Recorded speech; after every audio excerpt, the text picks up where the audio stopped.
Dwaine Caraway, please keep the sentencing packet closed. The judge already gave 56 months. 56 months after public influence was sold for private gains. To his constituents, Dwaine Caraway was a Dallas leader who championed affordable housing. To federal investigators, he was running a toll booth, and every family waiting on a home was paying the price.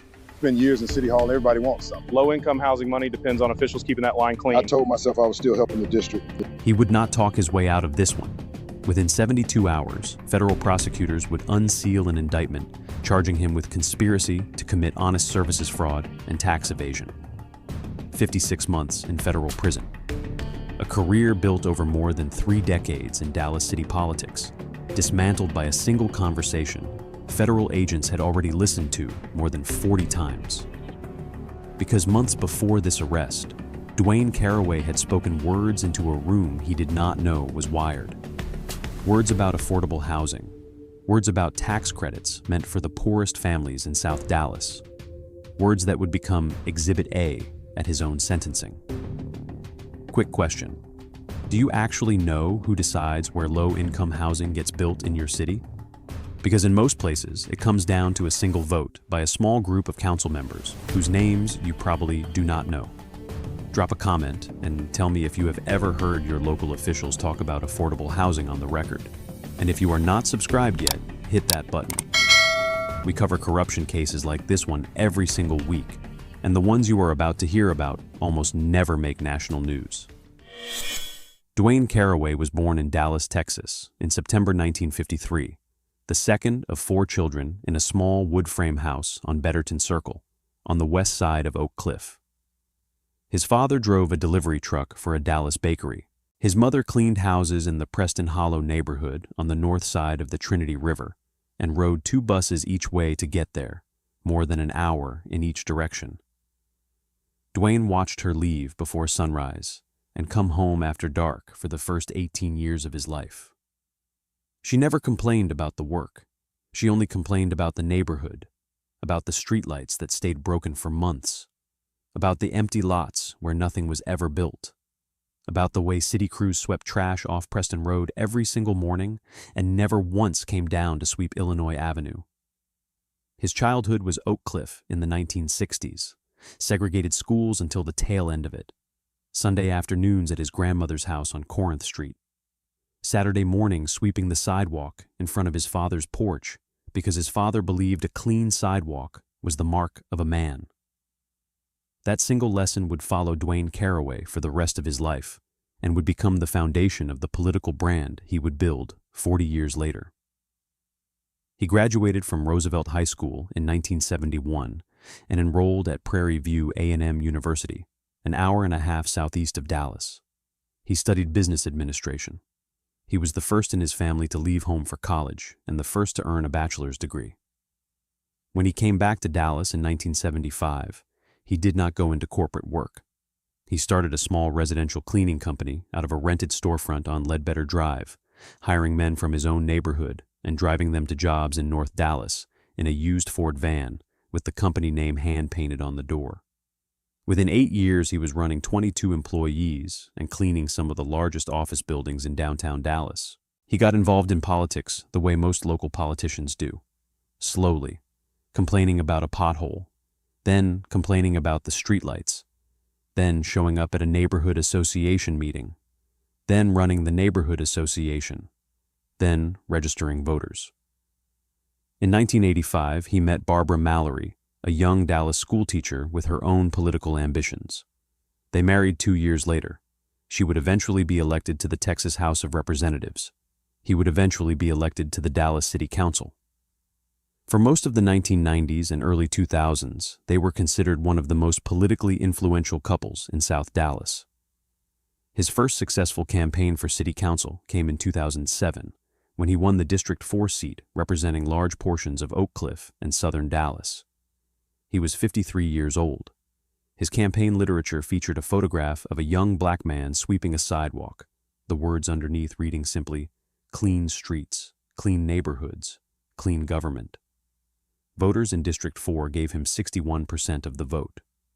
Performance reviews from council staff over the next decade would describe him as highly visible in the community, responsive to constituent complaints, and willing to challenge established interests when the situation demanded it. 2 years after taking office, in 2009, his colleagues on the council elected him Mayor Pro Tem, a senior leadership position that made him the second highest-ranking member of Dallas city government. He would hold that title on and off for years. He led the city's anti-litter campaign personally, showing up at neighborhood cleanups in a District 4 polo shirt, trash bag in hand, on Saturday mornings when he could easily have been at home. He led a public campaign against saggy pants that made him a national television guest. He held town halls in every corner of District 4, sometimes 2 a week. He was on the council when Dallas approved hundreds of millions of dollars in affordable housing development, and he cast votes on nearly every one of those projects. For most of the people who watched him work, Dwaine Caraway looked like the answer to the question his mother had asked out loud when he was a child. Why does the north side of Dallas get everything and the south side get nothing? He looked for years like the man who was finally going to change that. To understand how the case against Dwaine Caraway was built, you first have to understand how affordable housing actually gets financed in the United States. And once you understand that, you will understand why the program is described in academic literature as one of the most corruption-prone federal subsidies in existence. Low-income housing tax credits, known as LIHTC, are the single largest source of funding for affordable rental housing in the country. The federal government issues these credits to state agencies each year based on population. In Texas, the credits are distributed by an agency called the Texas Department of Housing and Community Affairs. Developers apply for the credits. If they receive an allocation, they can sell those credits to investors in exchange for cash. That cash pays to build the actual apartments. The developer keeps a share as profit. The apartments are then required to rent at below market rates to tenants below a certain income level for at least 30 years. The most valuable version of these credits is called the 9% credit.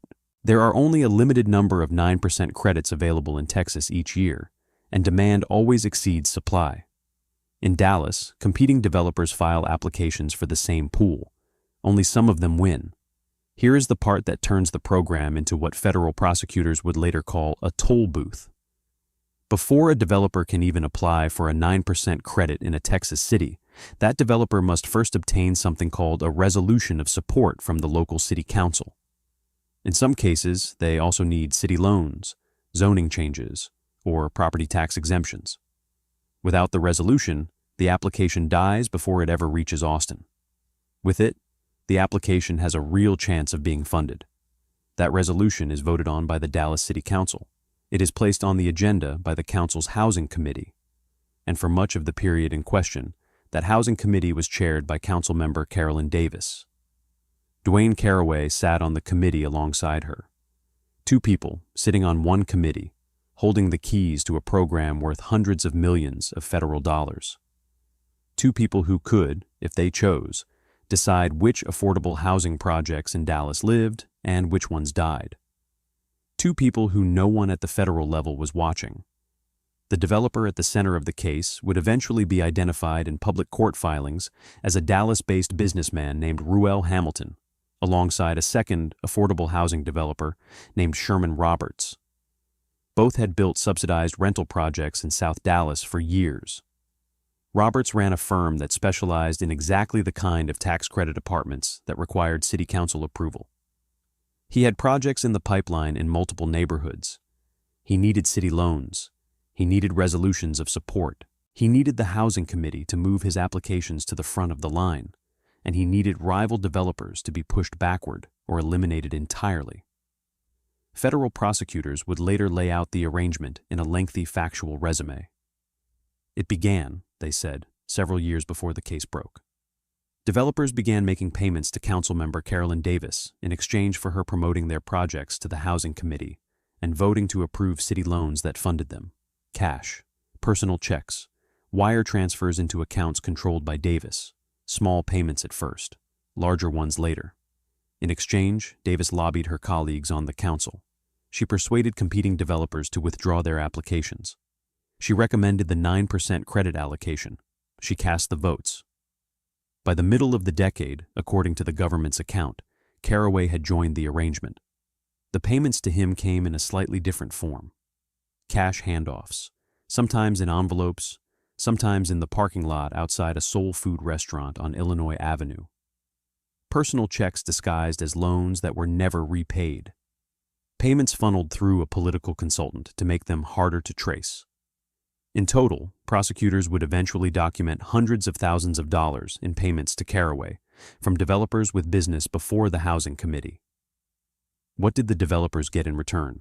They got votes. They got resolutions of support that unlocked millions of dollars in federal tax credits. They got city loans at below-market interest rates.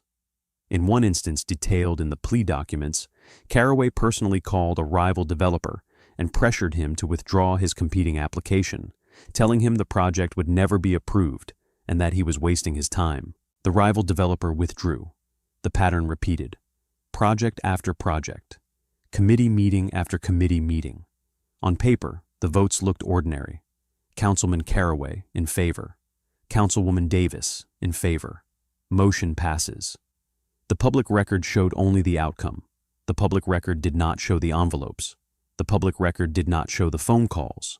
The public record did not show that on the same afternoons, the committee was voting to approve loans of $2, $3, $4 million for these projects. One or both of the elected officials casting those votes were receiving cash payments from the men who stood to profit from the decisions they were making. Caraway had been on the Dallas City Council for the better part of a decade by the time federal prosecutors say the payments to him began. He was in his early 60s. He was Mayor Pro Tem. He had, by every visible measure, done exactly what his mother had asked him to do. He had gone north across the Trinity River and come back with resources for the neighborhood she had grown up in. And now he was quietly selling the mechanism that was supposed to deliver those resources. He was selling it, prosecutors would later argue, to whichever developer paid him the most.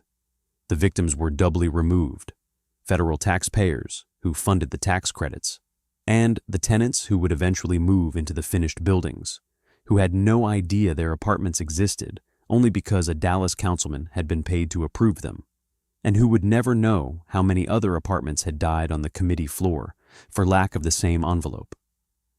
The investigation did not begin with Dwaine Caraway. It began with someone else. In 2016, a federal grand jury in the Northern District of Texas began looking at a separate matter involving Dallas County government corruption. That investigation, which had originally targeted a different set of officials entirely, produced cooperating witnesses. Those cooperating witnesses knew things, and what they knew about the way affordable housing votes were being handled inside Dallas City Hall caught the attention of FBI agents assigned to the Dallas field office's public corruption squad. The FBI began quietly listening.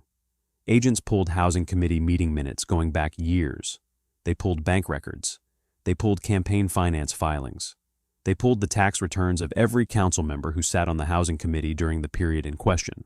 And they began identifying the pattern that would become the case. Council members who consistently voted in favor of the same developers' projects. Developers who consistently made political contributions to those same council members. And, buried in bank records, personal checks and cash deposits that appeared on the personal accounts of two council members shortly after major Housing Committee votes. By early 2018, the FBI had identified one of the developers in the scheme. He was approached. He was told the government had already documented enough of his conduct to indict him. He was offered a choice: cooperate or face the full weight of the case. He cooperated. He agreed to wear a recording device. Over the course of the next several months, the developer met repeatedly with Caraway, with Davis, and with other Dallas City officials. He recorded every conversation. Some meetings happened in restaurants on Cedar Springs Road. Some happened in the parking lots of soul food restaurants in South Dallas.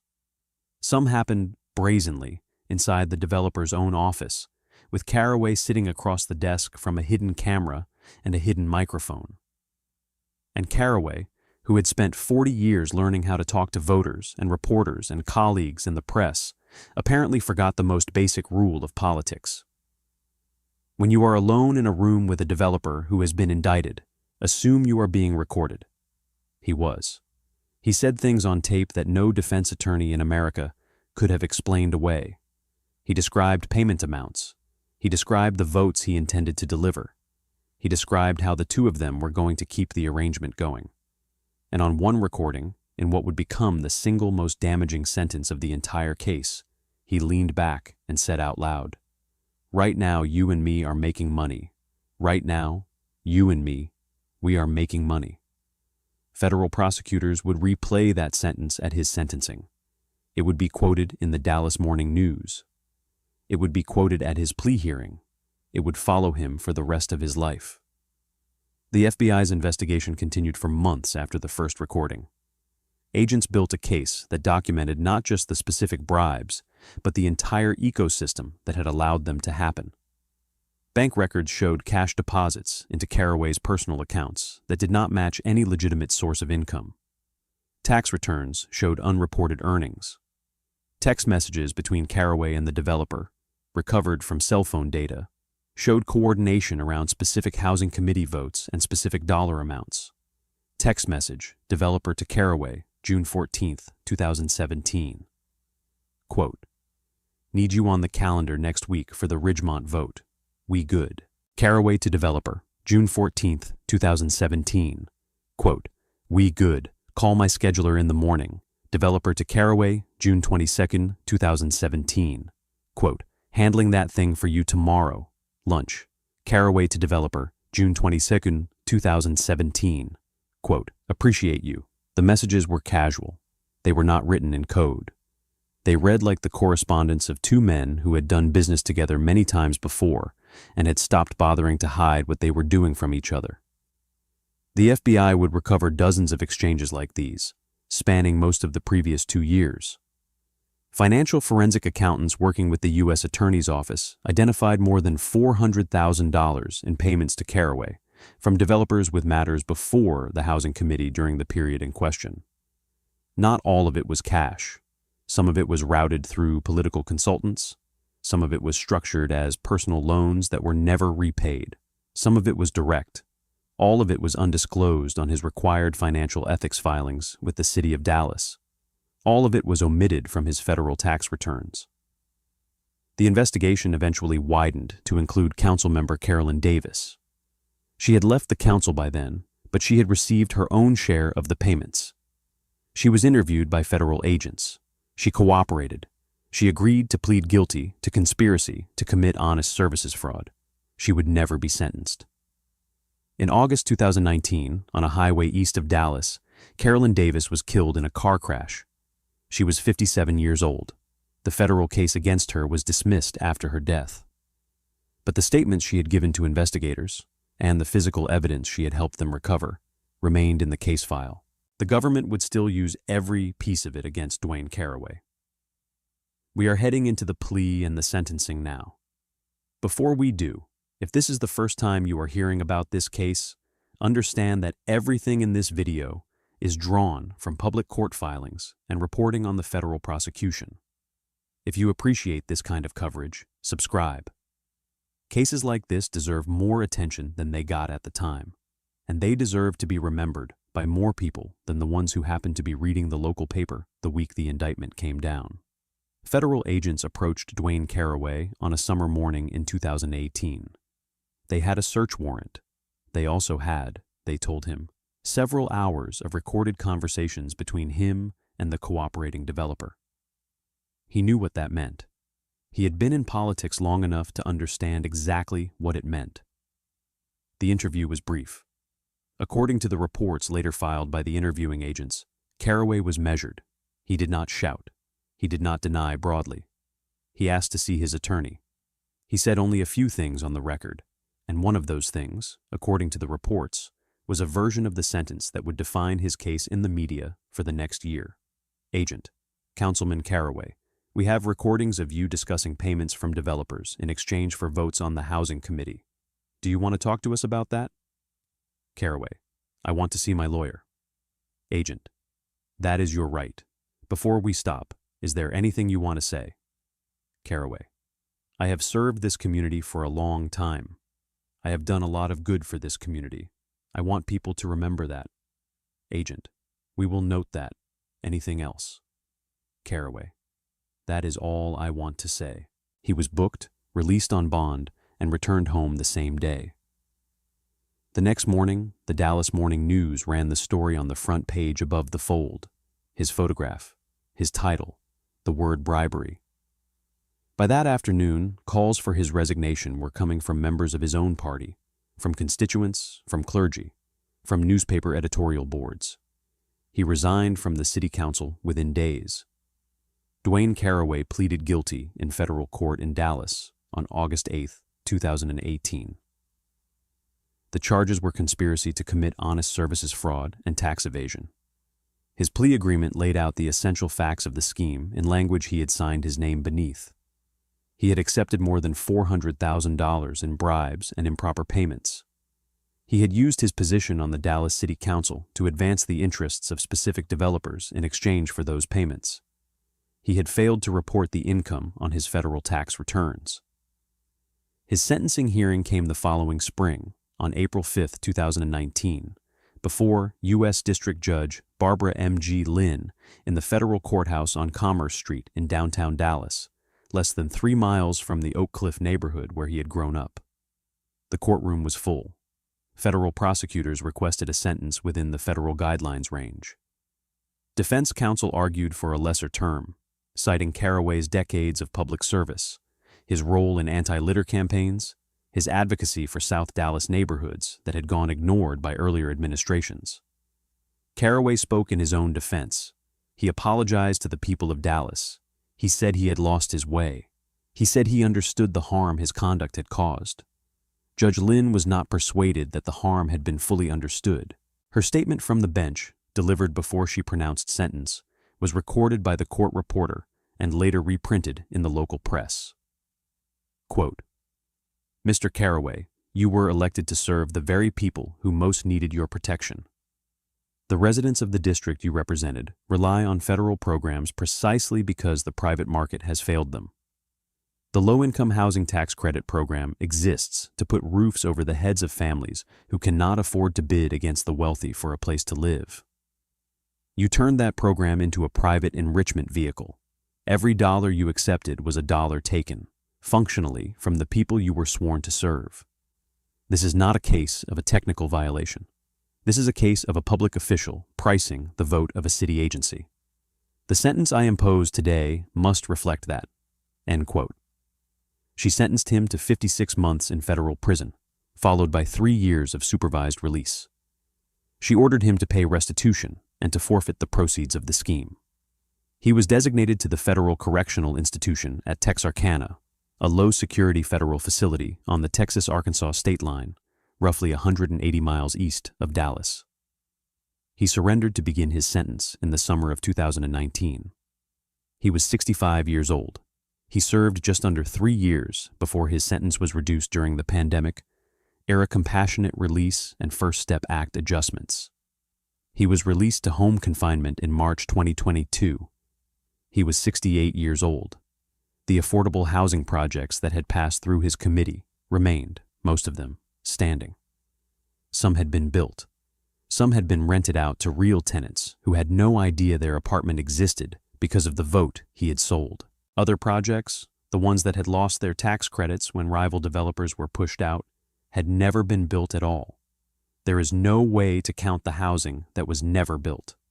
There is no way to identify the families who did not receive a lease, because the developer who would have housed them was not the one who paid. Those victims exist only in the empty spaces where their buildings should have stood. Carolyn Davis was buried in Dallas in the fall of 2019, before her case ever reached a sentencing. Sherman Roberts, the developer named in the case, pleaded guilty to his role in the conspiracy in a separate federal proceeding. The city of Dallas amended its ethics rules in the wake of the case. The Texas Department of Housing and Community Affairs added new disclosure requirements to its 9% credit process. Neither change can retroactively return a single dollar of federal tax credits to the projects that lost them. Neither change can house the tenants who were never housed. Dwaine Caraway spent 40 years building a public identity as the man who was going to fix South Dallas. He spent the last 5 of them selling the mechanism that would have done it. This case was hard to sit with. But the case on the right-hand side of your screen right now is worse. Click it.